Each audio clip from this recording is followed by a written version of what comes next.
I'm Dr. Jordan Wiggins, and this is the Pleasure Principles podcast.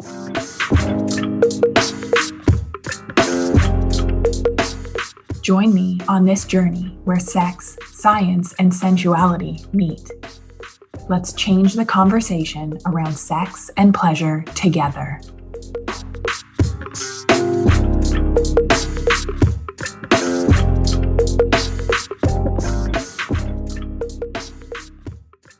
Where I'm stuck now is I don't want to be resilient. I don't want to be tough. I don't want to be I'm struggling with this feminist, I can do it all, handle it all. And then something about becoming a mom is I want to be cared for. Loved and cared for so deeply. I don't want to be this resilient, tough superwoman that does everything single-handedly on her own. So it's a weird, trying to reconcile that of I make my own money. I do, and I'm not saying that I just want to be pampered or give up my career that I love or anything, but it's a mind fuck for me at the moment. I don't want to be tough anymore. I don't want to see the pickles on the counter as a reminder of my abuse and be no, it doesn't bother me, or you're triggered right now, let's close this. Why should I have to coach myself? I'm in tears right now. I relate so much to what you're saying. It's exhausting. I've been single almost my entire life, with the exception of a few long-term relationships, but it's exhausting. And I feel like you spoke the exact words that have been in my head, which is it's okay to not want to be I am so fucking resilient. I am so strong. I am so independent. And that's all wonderful. And at the same time, why do I have to be for 51 years of my life? And feeling like it's okay to not want to be that superwoman is really hard to soften into, now that I have someone in my life who wants to take care of me, not financially, but in ways that I've never allowed that in. It feels really good. And at the same time, it's hard to accept. It's so hard to accept. So hard. And about resiliency, you had a major surgery that you basically cared for yourself on your own, right? Talk about resiliency. Yeah. Yeah. And to want the help, to ask for it. So does it make you, when you have had these sort of realizations, does it make you feel less than in ways? Is that what you're struggling with? It's hard to put my finger on. It's I think on one hand, it's the feminist, my mission that, all people are equal, pleasure for all. And when we're in a heterocentric, white male, patriarchal, dominated society, that sometimes to even that out or whatever, you're heavily self-reliant, heavily independent. And I think it's just this realization or this cracking open of I want to be cared for by a man. I want to be taken care of. I want the castle built for me. I want the coffee brought to me in bed. I want to cry on someone's shoulder. And this is just new, because before I was the fixer, I was the doer, I was the money earner. And yeah, and I guess it's more of an energetic thing. And I would hope that like men, like both people in a relationship can find that comfort and everything. But I was like, I eroded my first marriage from being superwoman and doing too much and fixing everything and making the money, and like what polarity is left in that relationship? Right. What role? You know, it's interesting. And I love starting sentences like this. So my shaman talks about Love it. one of my favorite segues. My shaman talks quite a bit, because this is not, I mean, I totally resonate with what you guys are saying as well. And it's extremely common in our culture. Either, you know, women, we tend to play one of two roles. We either tend to play the good wife, the good mother, you know, we play the little woman, or we play the role of the woman who is essentially stepping in the shoes of the man. And our culture doesn't give us a whole lot of other choices. There's so much in between those two, right? Yes, there's so much in between, but we tend to go to one of these two polarities. If we're going to be independent, then we have to be superwoman and do it all. And we essentially take that very masculine. Or if we're not going to choose that role, then we must be everything to the man. And so he can play that role and we're the supporting actor. My shaman often says, Kasey, when there is a lack of masculine in your life, in your children's life, in the family life, that the woman will be the rock. And that is not really our intuitive role as the feminine. Take gender out of it, just thinking masculine, feminine types of traits. Because, you know, women can be masculine and men can be feminine. So both can play these roles. But like as the feminine, we're like water. We move, we flow, we wrap around, we nurture, we take care of, but we do it in a soft and feminine way. Whereas the masculine tends to be more like a rock, rigid, hard, always resilient. Come into that resilient word. And when you think about it, water's way more resilient than a rock. Water erodes rocks. So being soft, asking for help, acknowledging that we are a species, we're a herd species. We're not meant to do it all ourselves. We're meant to live in tribes and help one another. And, just seeing that as strong in itself instead of, I think in our culture, and early feminists as well, there's, not to critique them, but there is lots of critique of early feminists now that it's evolving. Early feminists essentially tried to be men versus stand up for what we as the feminine bring to our culture that is so needed.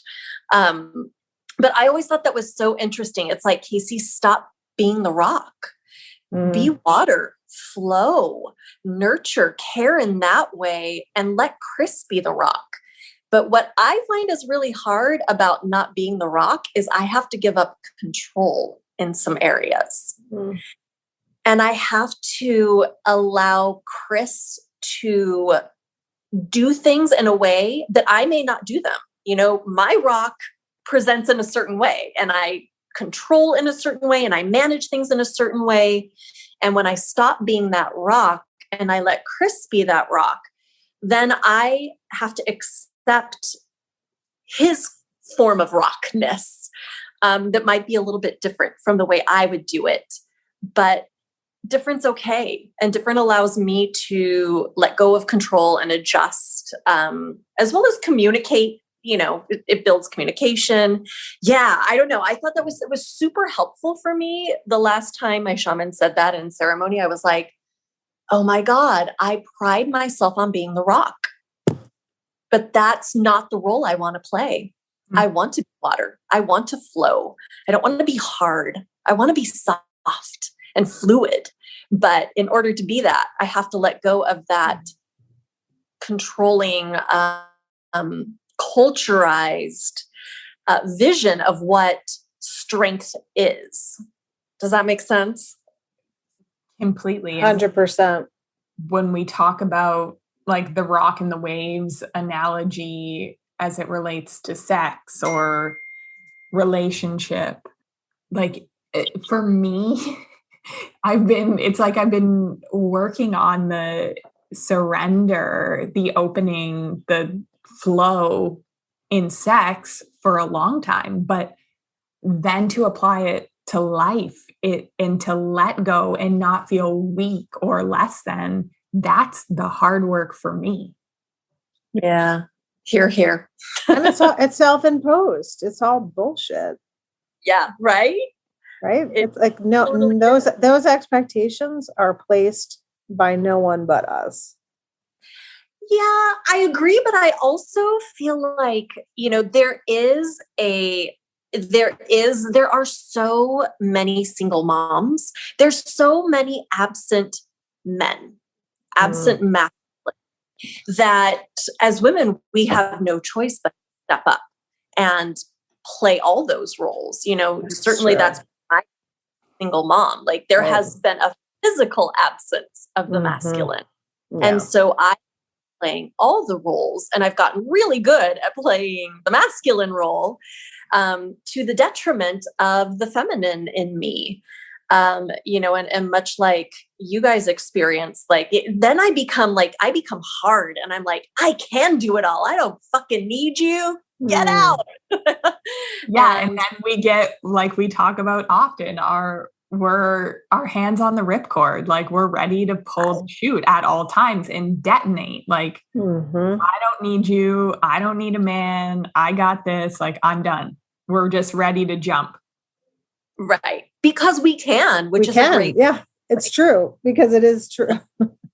Yeah. It's a great feeling to be able to know that we can make it on our own, and we don't have to be those self-reliant women. But there is that lack of dependence, that lack of softness, that lack of communal, that community, that support. And it is true. Like asking for help is the hardest thing for me. I'll be going through stuff and I know I can call you guys, and I'm like, no, I'll be okay. I can just get through it. And I don't reach out and say I need support or ask for help when I do. Yeah. And isn't that interesting? Because we are two of the people in your life who, you can come to in any form, right? Like fetal 100%. Position on the floor, can't get yourself out of the rabbit hole. Yeah. Yeah. But it's like, I wait till those moments. I wait till I am obliterated and on the ground and can't make it to reach out, instead of, when the signs are coming, say, you know what, I could use some support right now. Let me call my sisters, before I get there. Yeah. Right. Before I'm on the floor, let's not go that far. And we know that about you. Earnestness in me is like, I don't need anybody. I can do it. Yeah. We know that about you too. And we'll do like a lighter touch of like, hey, how's it going? You need a call, Case? Yeah. Which I so appreciate. Thank you. I think that, and you've been better at reaching out before it's at that point. Right. Yeah. I have been.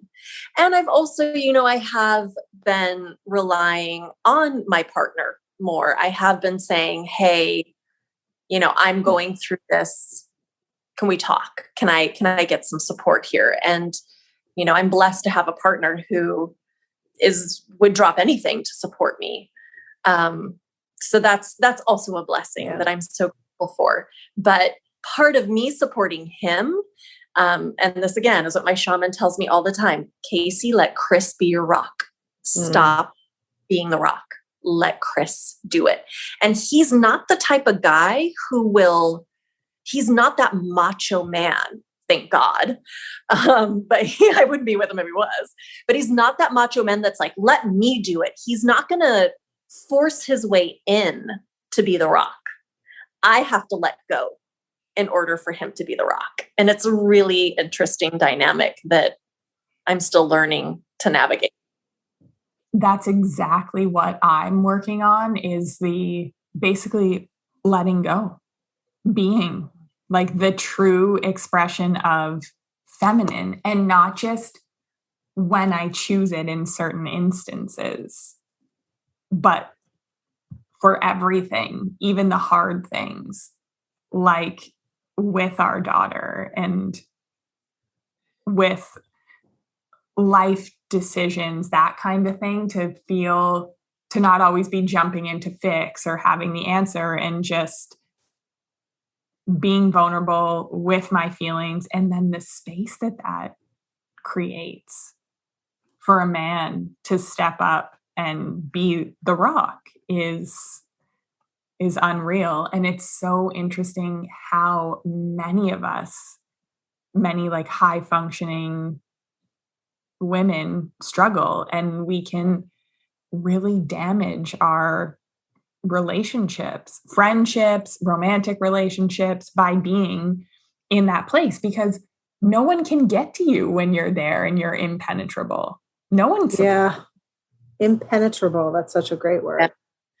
And listen, they want to help, right? They want to feel needed, whatever it is. Yeah. It's gotta be, I mean, look what, when you talk about your marriage, Joe, like when things get imbalanced, so far off balance, it's hard to get back to an equitable place. And who doesn't want to feel needed? I was impenetrable. I was on my mission to single-handedly do everything. And like, had I known then what I know now, maybe that relationship would have, like, the course would have been different. I know you can never say, and I'm grateful for everything and how it unfolded and the lessons that I'm learning and where I'm at today. But like, there was two good people in that relationship, two people that loved each other, but two people that were very unclear about the dynamic, the polarity. And I mean, how someone there for you, what's their role when you do everything, right? And then you're resentful, right? Like, it doesn't feel good. You both are, then you're both resentful. Yes, and both resentful. Mm-hmm. It's like the loop never ends. And so many of the women in the pleasure mindset boot camp, right? Like, that's where they're at. They're over functioning. They're doing everything. And their husbands are saying, like, let's have sex. And it's just one more to do. Yeah. But they don't understand this dance, this dynamic. And that's why women work with us for a year in the feminine mentorship, because it's like, we need to practice the letting go. We need to do it in community with support, because it's just, it's so triggering. So many things come up when you make those realizations and connect those dots. It's like, we need help. Right. Well, and we've been functioning in this culturally conditioned dynamic for how many years? Like, it's going to take more than 6 weeks to build new ideology, first of all, but then new habits to go along with it, new behavior patterns. It takes a while to ingrain them when, the other is so deeply ingrained from birth for us to be all and do all, as feminist women. And it really is, if we look culturally back, marriage was a thing of like necessity or survival, and it wasn't about love. Choice. Yeah. No choice. Right. We were property. So yeah, you're essentially sold as property to try and like increase what you had or whatever. And then things, and don't want anything, make something from nothing, don't be high maintenance. Like, all of those conditionings came from times when there was less, when there was war, when there was like things were different culturally. So that's the good girl. Right. And then now we layer on the superwoman, which is that like new wave feminist stuff, which I'm going to be good and like not want and ask for anything, but now I'm also going to do it all myself. And it's a clusterfuck. Such a clusterfuck. You know, something interesting that we talked about in one of my anthropology classes was about how as women, specifically white women, that we have essentially been yoked with our oppressors because, you know, as all oppressed peoples, it's always been us and them. Like, so it's been very easy to rebel. It's been very easy to hate. It's been very easy to say, I want to separate myself and be free and independent. Whereas white women, we are so closely tied with our oppressor that their success is our success.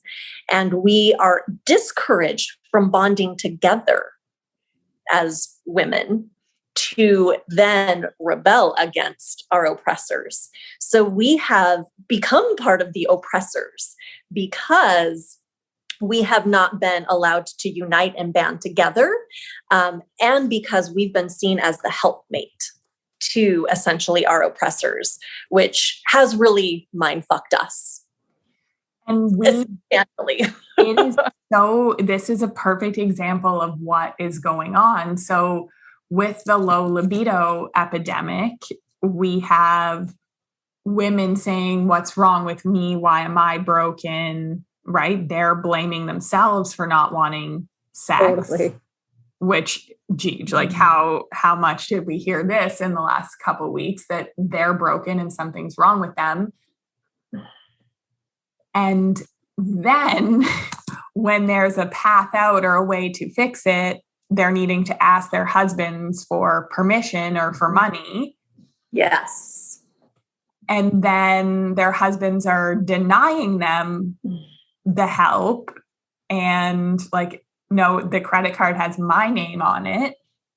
And just and how can we afford it when we just renewed my golf club subscription? Right. I just got a new truck. No money for you. No money on extras for you, but I have my pleasurable shit on lock. Like, and again, so even my husband works. Okay. Yes. The husband works and is earning the money outside of the home. You are raising the children.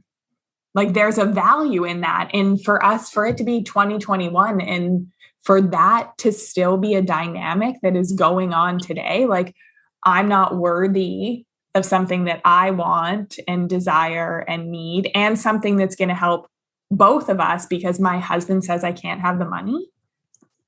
Yeah. It's so fucked up. Because I don't work, but I raise all the kids and plan all the meals and shop for all the food and cook all the food and like and clean the house and organize everything, all the appointments, manage lives. Mm-hmm. Yeah. And there's literally no value placed on that. Yes. And that's a perfect example of being yoked to your oppressor.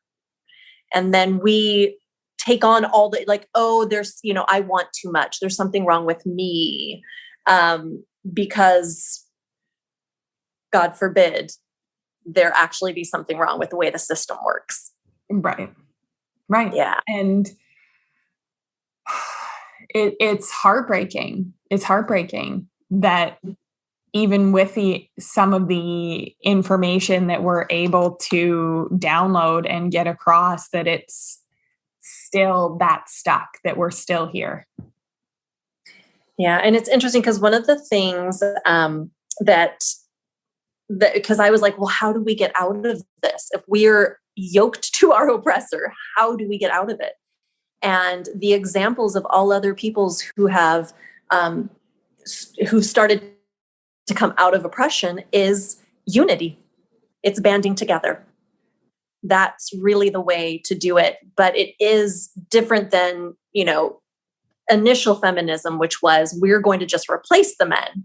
It's a more modern feminism of we're going to embrace what is beautiful about womanhood and elevate that and help promote that to be seen as a positive thing in this culture and what our culture needs versus silly menial things, oh, she's just a housewife. Oh, she just does this, like if we started to have more feminine attributes in politics, could you imagine how different our political system is, how different our world will be when more feminine type of traits, when there's less rocks and more water flowing in things like politics. That's such a prime example because it's so hyper masculine, the political world, and shows such a need of more femininity, feminine attributes. But yeah, it was really like we need to band together and not try to be like them, not try to be like our oppressor, but bring the things that are beautiful and unique about the feminine experience into power and leadership in this world. I couldn't agree more. And that's the mission of the Pleasure Collective. That's the point of the feminine mentorship. That's the unity. That's the banding together, because it is the way that we change. It is the way that we wake up. I had sent this quote to the ladies in the mentorship. I dream of never being called resilient again in my life. I'm exhausted by strength. I want support. I want softness. I want ease. I want to be amongst kin, not patted on the back for how well I take a hit or for how many. Oh, wow. Yes. Yeah, it's like in my bones. Wow. I don't want to be rewarded for how well I take a hit and get back. Yeah. And I think it pretty much sums up everything that we talked about. Like, how can we be the water, embrace being the water, leave room for rocks in our life, but we can't all be rocks. We can't have a world full of rocks. No. I would also say, when we talk about Pleasure Collective, not only was, the very consistent messaging, I feel broken, then it became, I'm not broken. And then it became, I'm not alone. Right. So it's that exactly what you're talking about. It's, we can't do it alone. It's the community, but it's also the knowing that it's not just me. I sit here isolated thinking no one else is experiencing what I'm experiencing. And then you connect with these other women and it's like this permission to be okay with where you are and accepting that and knowing if there are other people going through the same thing. That to me is the most powerful aspect of it. Yeah, so well said. And I think there's still fear about women coming together in these types of groups. I don't trusting, right? You mean the trust factor? It is illegal in certain countries for women to gather without a man present. Right. And if that doesn't say how powerful we are, if we could connect to our feminine, which we'll talk about that. We'll have another podcast on manifesting and desires. Have a great week, everybody.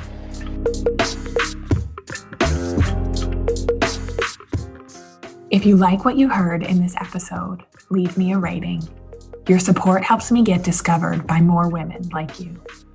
Together, we can change the conversation around women's sexual health and pleasure for you, your partners, and generations to come.